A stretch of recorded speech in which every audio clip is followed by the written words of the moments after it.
Hi, I'm Brenda Curtwright. Welcome to my channel. If you're new and if you're coming back, thank you for coming back. I like to talk about ways to help improve cognition on my channel. And I'm going to just jump right into the top 5 questions that I get from patients that I see. And starting off with number 5 is, what kind of conditions do you work with?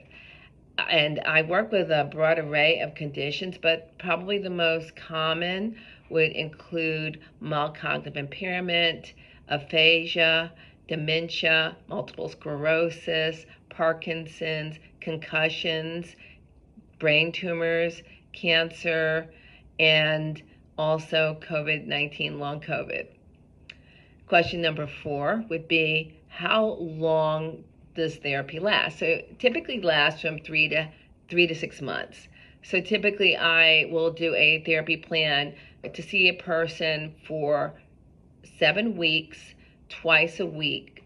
And then depending on where they are with their goals, when we come to the conclusion of that 7 weeks, I would recommend another 7 weeks if they have not met their goals. And so that usually will come out to 3 months, but there's some people who have to continue to extend because they have not met their goals. And of course, I will change goals if a person is not meeting them over time, depending on the patient's needs. However, I would say in general, 3 to 6 months is standard. And I discharge when a patient has met their goals and or they have improved on their testing, their pre-testing that I did in the beginning during their testing assessment phase, and or if I think that a patient is non-compliant, I would recommend discharge. If you've missed 3 therapy sessions in a row, I lose efficacy if a patient is not attending therapy regularly and not doing their assignments, because what happens is people forget what they were trained to do and you have to spend time retraining, and so it's not best for the patient and it's not a good use of their time.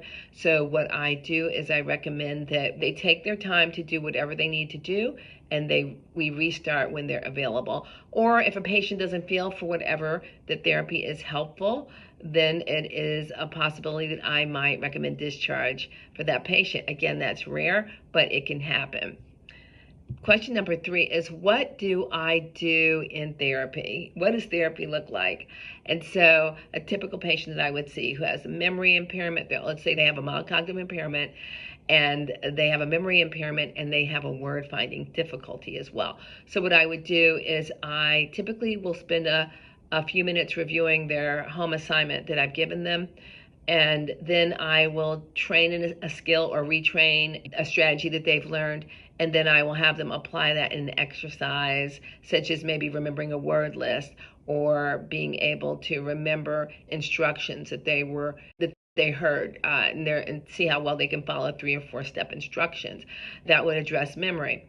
And then I would train or refresh them on a word finding strategy that we've used, and then have them apply that to a exercise. For example, having them describe a series of pictures, which has been proven to help people improve their word finding. So I would have them do that. And then at the conclusion, I would summarize how they did in terms of the data that I collected in the session. I'll let them know how they're doing, and then I would facilitate a discussion about how they can apply the skills that they've learned in real life. And that's basically a typical session. So question number 2, does insurance cover services? And the answer is yes. As in the last decade, more and more insurance companies covered cognitive rehabilitation, which had not always been the case, because at one point it was considered experimental, but as time has gone on, research has supported the benefit of it. And so most insurance companies cover it, and I take most insurances, but if you have a potential provider, you would want to check and see what they accept, because everyone does not accept the same insurances. And that is a very important thing to check on right in the beginning.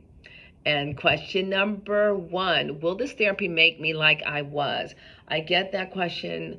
Is the most common question I have, and I am honest with people, and I let them know that while it is so important that they understand that they can improve in general, like their hard work will pay off, but the goal of therapy is to help them maintain where they are today.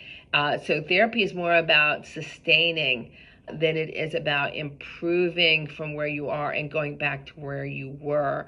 And that is because if you do nothing, research shows that you have a strong chance of declining over time. So we want to put strategies in place to help you sustain your cognition from where you are today. And that is a very important thing to be doing. And so the answer to that question is that the point of therapy is not to return you to where you were, it's to help you sustain where you are.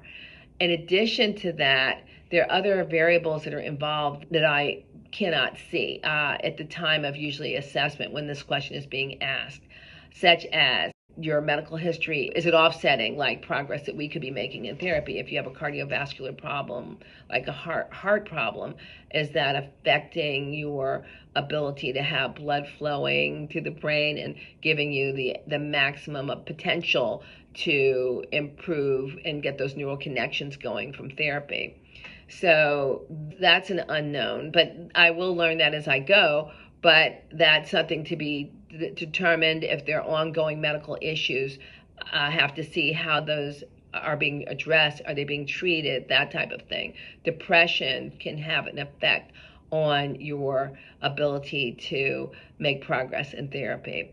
And also provider support from family members. If you need family to help support you and bring you to therapy, that can affect your treatment, as well as your own motivation. A lot of people who have cognitive impairments have apathy and they're not as interested in doing assignments.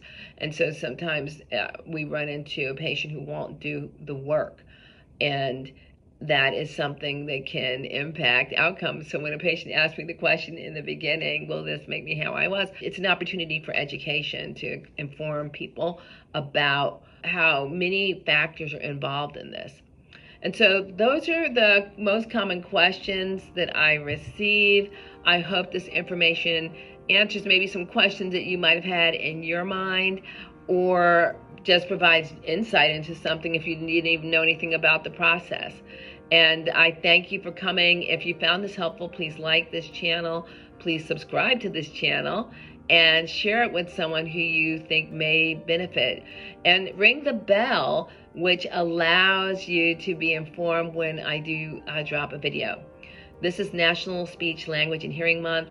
I was focusing on informing the audience about risk factors associated with mild cognitive impairment and dementia, as well as patient advocacy and how families can help. And those were two videos that were done by two of the colleagues who work with me, the speech language pathologists, who did an outstanding job. So if you have an opportunity to look at those, please do.